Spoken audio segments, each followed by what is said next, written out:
Well, good evening, everyone. It's your favorite host with the most, Indieadam here. And right now, I'm just very happy to be here tonight. We're going to talk about the movie Fang, which you can't really see right now, but there's Well, part good of evening, the everyone. werewolf It's your favorite host with the most. behind us. So let me just pause this because we're going to get some echo here for a second. Okay. Anyways, okay. So, yeah, so we're here talking today about a movie that I directed a couple of years ago. Feels like forever now. It's called Fang. And, excuse me, Fang was a very interesting film to make for so many different reasons and for so many different things that would go on behind the scenes that unfortunately a lot of people you don't get the opportunity to see when you are behind actually you're sitting in the audience, right? You're watching the movie. This movie was such a crazy fucking movie to make. um this may be the most gory film I've ever done. If you're somebody that is into like horror, grunge, and just ugh, then this is the movie for you. I'll tell you this: um, the film originally is one of two films. excuse me, two films that I've done that are like um, like really graphic horror, and it's like some people can't stomach it. And I can understand that, literally can't stomach it. I was doing the editing of this film and listening to all these sound effects and shit before everything. So I do know what you mean. But I want to show you this scene.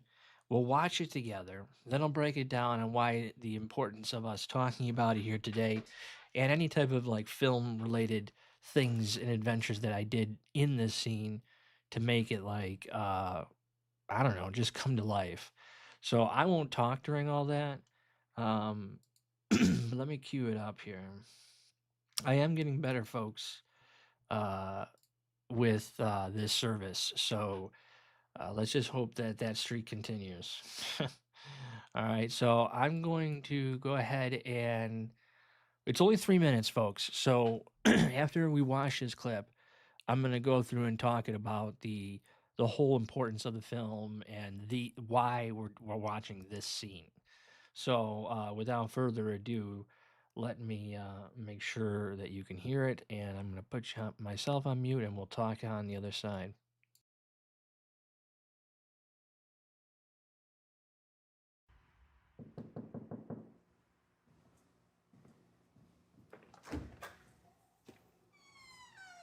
Lucas Dutton, I haven't seen you in years. What can I do for you? Metzburg is full of myths and urban legends. What's one more, right? Why the devil would you want to go up there? When I think of all the time I wasted chasing after one man, all that time wasted. Shit. Found out a few weeks ago I got cancer. It gave me 3 months to live. I've been meaning to tell you, I'm real sorry about your loss. Wendy was a good woman. Well, thank you, William. So you want my help? Well? Just your typical runaway involved in a murder case across county lines. So this is a personal request, then? I mean, otherwise we'd be allowing the FBI to do their job? Look, I know you've got a lot going on, and I don't mean to put you on the spot. The last thing you're going to want to do is work at this point. Well, I got nothing else to do. I mean, other than waiting to die. So, what the hell? Why don't we go to Metzburg? What's the worst thing that can happen? Where did she go? not sure.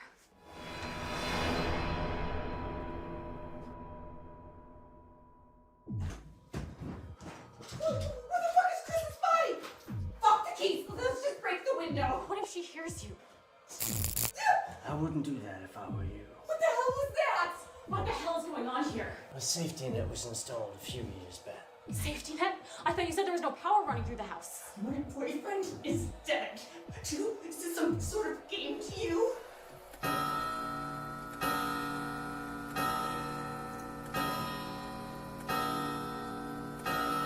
We need to get you to safety. Where is Joe? What did you do with him? Ma'am, I must strongly suggest we return to our rooms for the review. No, I think you can show us where Joe is. Ma'am, please, I must strongly suggest. Why? What are you so afraid of? It's feeding time.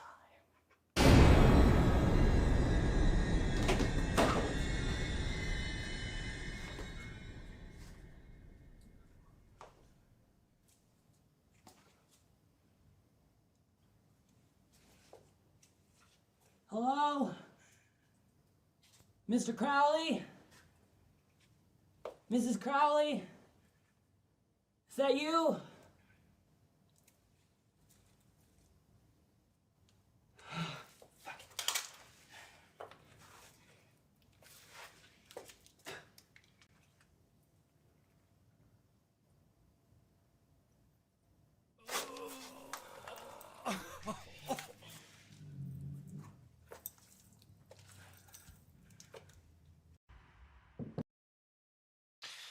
Okay, so there's the scene.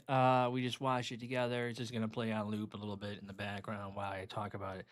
There's so much to discuss on here. So let's just back it up here for a second, and let's just break down the quality of everything. First off, his wardrobe is like completely authentic. We're gonna talk about first off the badge. The badge is a real police badge. We had to have it, made professionally and everything. And there's like a whole process you have to go through to get a police badge made. But yeah, that's a real badge. In all the badges say Metzberg on them. I don't know if they've ever gotten really good close up in the recent films, but I know there's some more coming up very soon. But if you look at the badges, and then there's numbers on each badge. We have 3 of them, 2 silver and 1 gold. Gold being for the sheriff, 2 being the silver being for the deputies. And this, it's important for me for continuity because in this film, Dutton, played by Steve Losey, he is this is like his end story. Where in Ombis 2 coming very soon, you're going to see more of his beginning of his story, which is really exciting. Now let's just move ahead a little bit here, and then obviously we have the late great Michael O'Hear, and he was like, you don't get to work with a lot of people in your professional career or even in your professional career that just really stand out to you and really embraces your talent and like supports you, the artist. He was very much a mentor in a sense, maybe without even knowing it. But Michael O'Hear was such a important person and is still an important person into my stories. He's named after my grandfather, William Sanders. So, I mean, the whole thing with it is just there's so much backstory to it. But if you look closely in this shot, the Michael O'Hear actor who plays William Sanders, he actually is holding a book. And if you are a true fan of my work, you may have seen that book before. That book was from a film called Star, which randomly seems to be getting a little bit of interest as of late. I've been asked about it in a couple interviews, so I don't know. But we also wanted to do a contrast with the color tone of Michael's wardrobe. So we wanted it to have this really comic book feel, which the whole film does. It has a really film noir feel. But the red really stuck out. Now, true story, and it'll probably never see the light of day, but there was a scene filmed with this prior to this where Michael's character, William Sanders, was going to end his life. And he had a shotgun and all this stuff. And we just cut it out of the film because we thought it was just too. Michael and I talked off and on, and I just couldn't. I didn't feel like it just didn't look right to me on camera. It didn't feel right. And as you may know, big spoiler alert, Michael's character goes into the next film, The Horrific Evil Monsters. So this is a good setup for his character.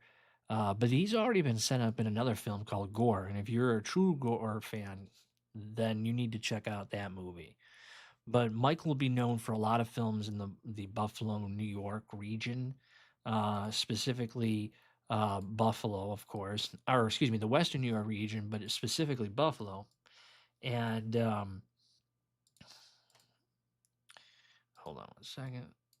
And yeah, so to have the ability to work with a talent like this gentleman here, I can't describe it to you. We were going to do a werewolf film, Michael and I, many years ago, right after we shot Gore. And we decided not to do it because I don't know why we decided not to do it. Maybe I think there was like internal drama with actors and stuff. And I think Michael, unfortunately, was stuck in the middle of that. So he had to navigate me as a director that he wanted to work with while other directors in the local film community in Buffalo or Western New York were like kind of like threatening him with working with me.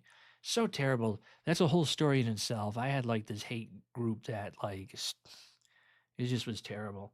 But just I'm live on Instagram too, which is interesting.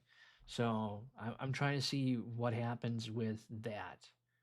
But anyways, so the house that we're at in this scene has been filmed in so many different local Buffalo film productions, but I always want to say I was one of the first. This is a filmmaker's home. I'm not going to say who it is, but this is their home that we're shooting at. And again, well, let's just go on and we'll watch a little more here. So they have this kind of like exchange, but I really want you to take notice of this board, and I'm going to pause it in a second. Right here, when he sits down, look how mammoth this board is. I had talked to the production team like a couple days prior to filming this scene. And I had said to them, I said, I want to go from ceiling, the top of the ceiling to the bottom floor with this scene with newspapers. And I said, it needs to be over the top as he's obsessive. Every single actor and crew member that day signed the wall in some fashion, except Michael, who basically slept through the entire like prep of this scene. Um, but I love his outfit. I love Dutton's authenticness that he kind of like brings to it. And if you really look at these newspapers, these are real newspaper, but throughout them there's like stage newspapers, so that if you look closely at them, you can see there's a story being told behind the scenes. And anybody that is like really into my films or the films that I've directed rather will know that there's so many connections on this wall specifically. So if you ever want to try and play catch up or are interested in a little fun factoid, there you go. There you have it. All right. Um, I just like to look at how authentic he looks. And again, by he, uh, I'm referring to Steve Losey's character. Obviously, Michael's character is fit to play the part of a dying old man, unfortunately.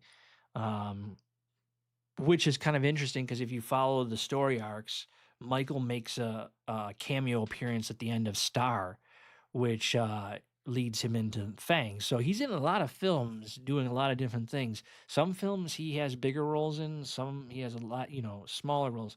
This was considered one of his bigger roles with me. And I will say this, he's a missed talent in Buffalo. I miss this man. I think, we had spats like lovers do, okay? But I don't know. He had a sense of pride in the work that we were doing.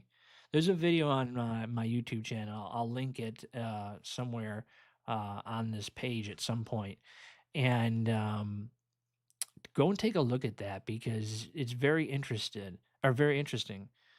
Uh, hit the like button. That's right. Hit the like button.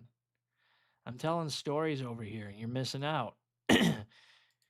So yes, hit the like button before we continue on here with this mammoth story that I'm telling today. Hello over there on Instagram. Join me on YouTube, Indieadam at Indieadam. Okay, find me, give me a wave. All right, I'm back here, guys. Though, so we're going back to these clips and we're just discussing the scene a little more.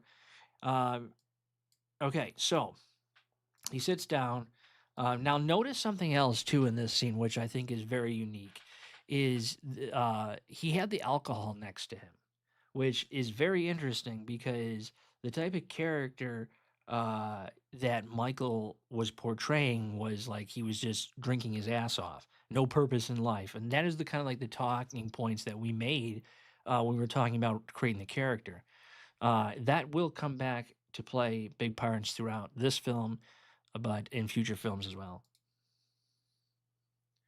And again, if you really look closely at these things, you can see, I'm just going to back it up for a second.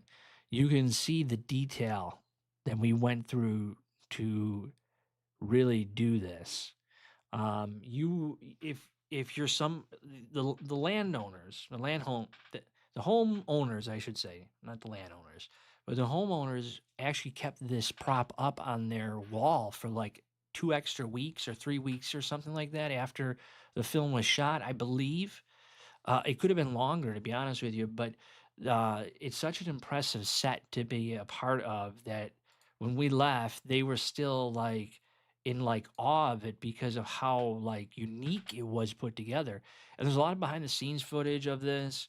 If you look up behind the scenes or behind the screens, the making of Fang, you'll see a great deal about how we did this scene, like actual footage of us putting this scene together. And I will say that it's a great scene. I actually came across it today, this morning, and I'm just like, we have to talk about this. So, anyways, let's keep going a little further in here. Michael has his monologue. Again, the newspapers strategically placed, um, you know, right there. And then let's keep going. So he's talking about this waiting to die thing, and that's kind of interesting for a character arc as well. Yeah, yeah, very interesting. And I love the shots. They're very photographic, if that makes any sense. And that's because we used actually photographic lenses to shoot this film versus like film lenses. And it made the picture like there was a Sigma that I was using in a lot of shots and a Canon lens that I was using. And these shots were so freaking amazing. We're going too far here. I want to stop right here because this hat that Dutton is wearing right here, this gets talked about in Ombis 2. The origins of this hat specifically is talked about in Ombis 2. It's kind of like a hand-me-down, and it's been featured in various movies. It's obviously Fang here. It was also in A Grim Life. You can find it on Tubi or YouTube or any other streaming platform. Also, it was in Ombis 2.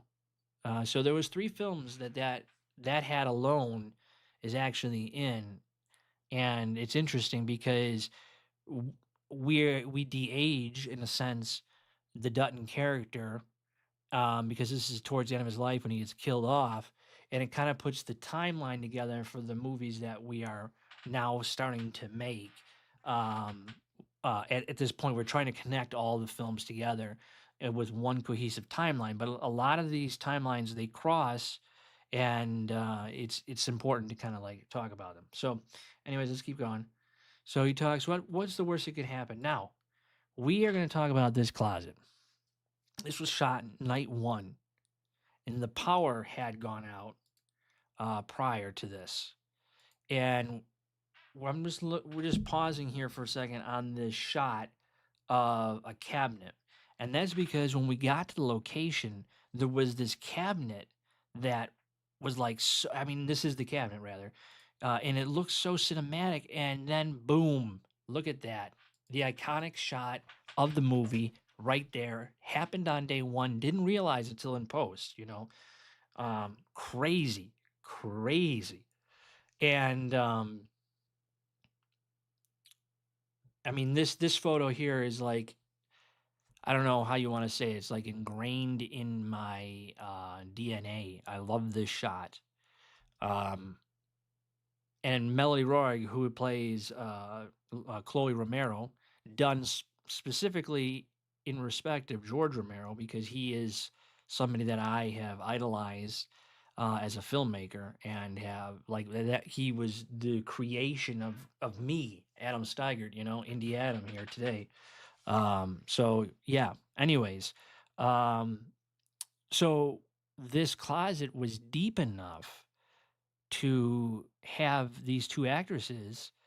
The other actress is Jenny Russo, who plays Shelley, which is a play on Evil Dead 2 and Evil Dead and Evil Dead 3, I think, too, as well. Oh, and the Ash vs. Evil Dead series. Okay, so anything with, you know, Bruce Campbell's whole series there, all right? Don't fail me now. Um, this, again, shot with photo lenses versus normal cinematic lenses, it really put a whole different perspective on the character. And oh man, I love this shot. The first night we shot this, and true story, the first night the power went out on set, and we were not sure. Me and the production team were not sure if we should have brought a generator, so we brought one just in case. Literally used it the first night. We had almost no power. We were in a building that was so hot because of the air conditioning was off. There's like 20 people huddled around in a room. You know, it was it was intense. Like in this room right here, what you don't see is a whole like army of people behind the camera that are making this scene possible. So yeah, let's just keep going. Now, one thing we had to address in Fang was the fact that when you look at the shot that we took from the beginning of the movie, um, where they're walking up to the house, you see an electric box. So we had to kind of like do a rewrite on location to make it in some type of effect, make it feel like um, it was like put in later, and not every room had electric, which they talk about, and all the windows were electrified because they Crowleys knew that they had to be contained inside the house after 10 o'clock because, you know, they always change into these werewolves. Um, Originally, the Patrick Millette character was, who is Roy Crowley. He was actually supposed to be a vampire, and he was going to originally play this character that you're seeing right about now. Gregory Blair, awesome performance with this, stellar performance. Melody, obviously, a force to be reckoned with, of course. She's gone on to make her own films now. She's a director. You should look her up. She's directing too. And now he tells the story about the 10 p.m. rather, and why it's so important, because, you know, it's feeding time. So many people that I've met over my time have really all said to me they love Gregory's uh, portrayal of this. He's like the next Freddy Krueger in a sense. And there's so much more that I wanted to do with the Harold character. In fact, I actually started writing a film called Harold, which was a sequel to this film, Fang, and features just specifically the Harold character on like this road trip where he's gonna like trying to drop some body off at a rivalry like werewolf family. So there's another werewolf family inside this universe. I was thinking it would either be werewolves or it could have been vampires. And so, anyways, I had gone back and forth on the werewolves and the vampires. I don't remember what I settled on, but I eventually just scrapped the whole concept. You know, we couldn't, it didn't seem like we could get the right terms worked out with the talent and the story and making sure that it was living up to what we were creating on this film. You know, this movie is just, it's a pain in the ass to make. Now, we're watching this scene here of Theo Kemp's character, Joe Spencer, um, walking down this basement stairs. Beautiful, beautiful basement stairs for like the lens, you know what I mean? For the cinematography element. Not an easy opportunity to get. Well, let's put it that way. The landowners, the homeowners on this location were probably some of the worst I've ever worked with in my entire life. Um, and I don't care who knows that. They were pretty much the I don't know if the word antithesis is the right phrase, but they were the bane of my existence. We needed three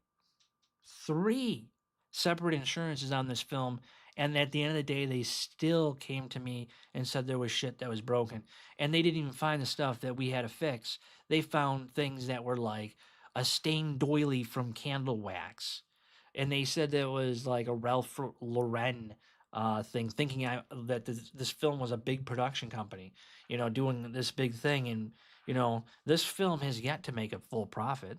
In fact, it'll probably, I mean, it would probably be another 10 years before this film makes a profit.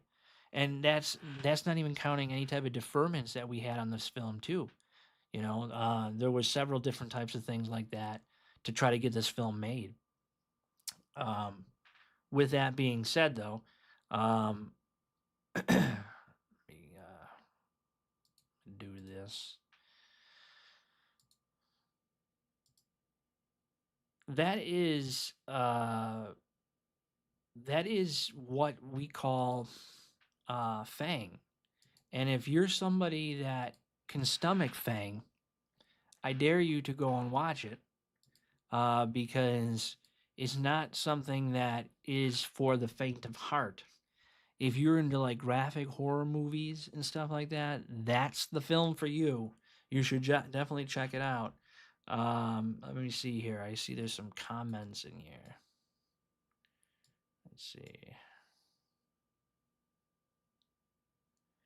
Uh, which film has made the most?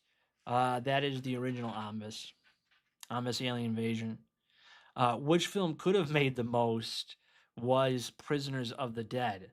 However, that was a royal screw up on so many different levels that I can't describe to any one person.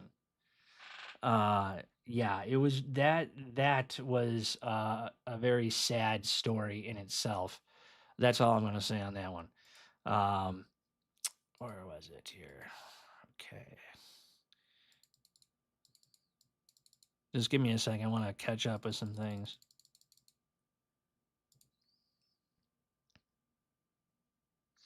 Hello to everyone. I hope everyone is having a great evening. Welcome to the Indieadam Club, if you will. We are slowly growing, but we're getting there. I don't like streaming me personally because I'm not really a personality. I'm a director, creator, so I can talk. And that's what I plan to do in a lot of these things, and hopefully bring more talent to your screen, because there are so many people out there in the universe. And about there in the universe, I'm referring to the Instagram people too over there. But so much is it like right here, you know, where you can you can meet so many new people and you can do so many new things. And it's like, I don't know what to say. I really do find the universe that is being built within the YouTube community to be great. However, like this film, Fang, it is honestly, I don't like the copyright related issues that come along with it. I don't mean copyright. Let me excuse me. Let me fix that. I don't like the limited release now and limited exposure that film can have because it has an 18-year or older rating on it, and so does some of the other films that I've done, which sucks. So it can't be seen by a lot of people unless you buy it or rent it on YouTube, that is, or go and watch it on free on like Tubi. Any of the films I made.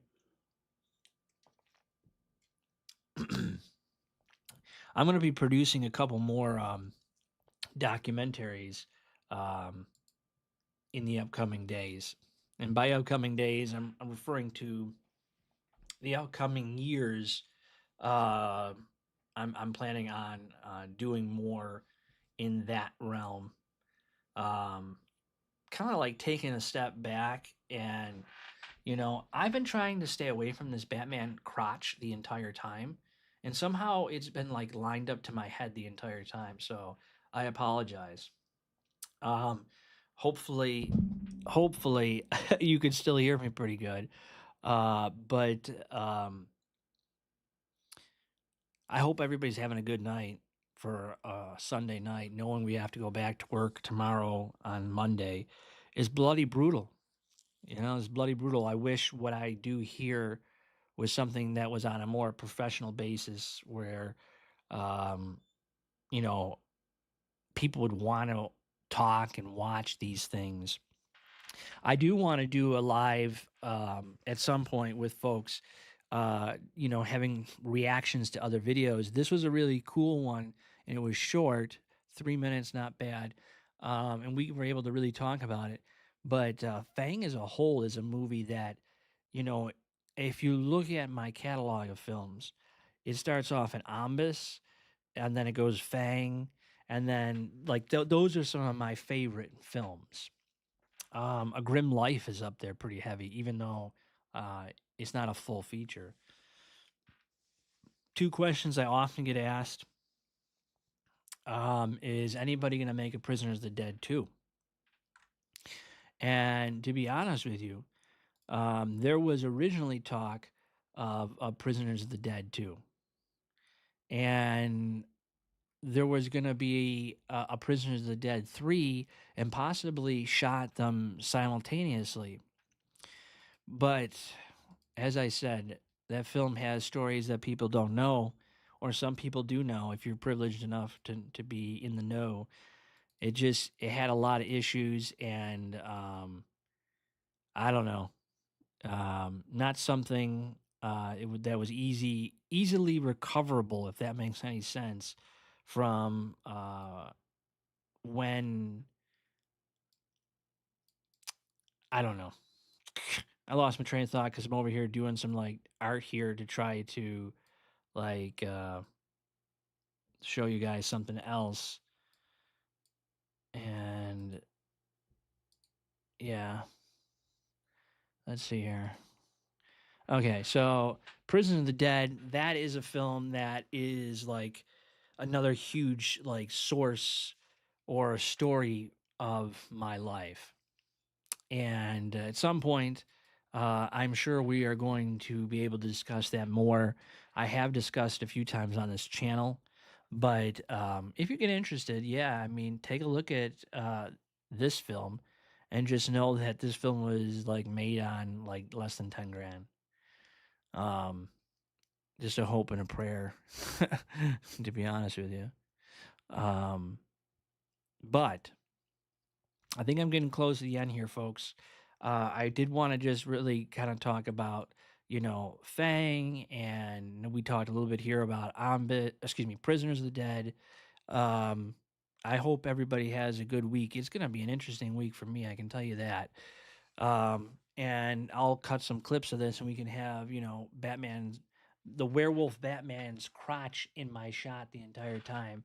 That's a lot of fun.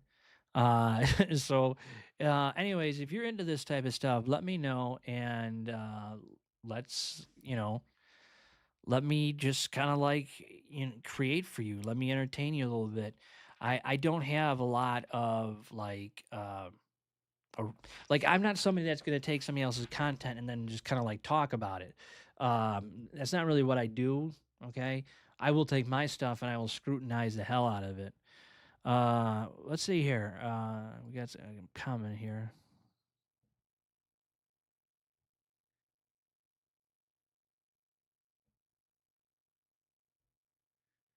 Yeah, okay. So to the individual in the chat, yes, I agree with you. I agree with you. I'm like I make movies based off of like I like I like color in my films, and to have a graphic artist that would be or graphic artist, excuse me, who does comics, uh, that would be super cool. I've had a couple comic things made in my day. Um, One of them is this. This is gonna let me get this. And if you're on let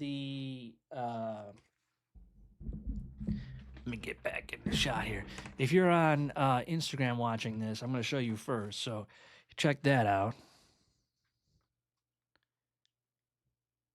Okay. Enough of seen. This is one of my favorite. Oh, which way? Favorite pieces I have done. And a good friend of mine made this for me. Keith Lukowski had this professionally made by an artist, a comic book artist, and it truly is one of my favorite pieces. It hangs right in front of my desk up there. So yeah, I mean, look at how crazy the graphics are in this. I mean, somebody took the time to really, I mean, the artist took the time to really put into it, and I love that. Um, Jeff Arrow. I'm not sure if that's right, but his first name is Jeff. He's a Jeff. Reminder to everybody, I am a Pepsi caffeine-free holic. All right. So, all right. So I think we're about done. Is anybody have anything else they want to talk about? Otherwise, I will look forward to you on the next stream, and I hope you'll come back for more. And yes, I will look at. I'll look into this individual and see if maybe we can talk about something with him. I mean, I'm always just up for talking random shit. So, if you're somebody that does like movie reviews or wants to talk to me sometime on YouTube, you're welcome to pick my brain at any one point. We can do a mutual call or whatever they do for YouTube. I just kind of started getting into the streaming element. I've been doing more of like getting content made versus streaming. So, bear with me, and I love you all. And until next time, stay scared.